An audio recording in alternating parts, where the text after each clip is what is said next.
भारत, जिसे नदियों का देश कहा जाता है, यहाँ गंगा, यमुना, गोदावरी, नर्मदा और ब्रह्मपुत्र जैसी विशाल नदियां बहती हैं। लेकिन क्या आप जानते हैं, हर साल अरबों लीटर मीठा नदी का पानी समुद्र में बहकर खारा हो जाता है और हम प्यासे रह जाते हैं। ये भारत का सबसे बड़ा जल पैराडॉक्स है।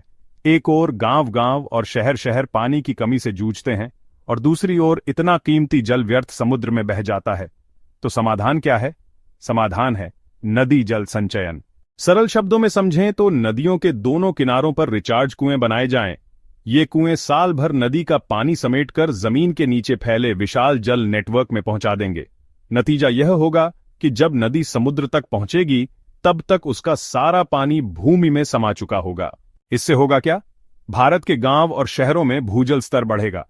किसान को सिंचाई के लिए साल भर पानी मिलेगा। घरों में 24 घंटे पानी उपलब्ध रहेगा। उद्योगों को भी स्थायी जल आपूर्ति होगी।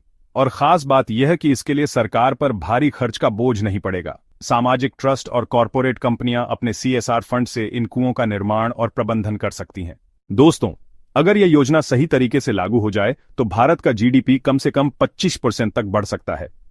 कृषि उत्पादन तेज होगा, उद्योग आगे बढ़ेंगे और हर नागरिक की जिंदगी सुधर जाएगी। दुनिया में भी उदाहरण हैं।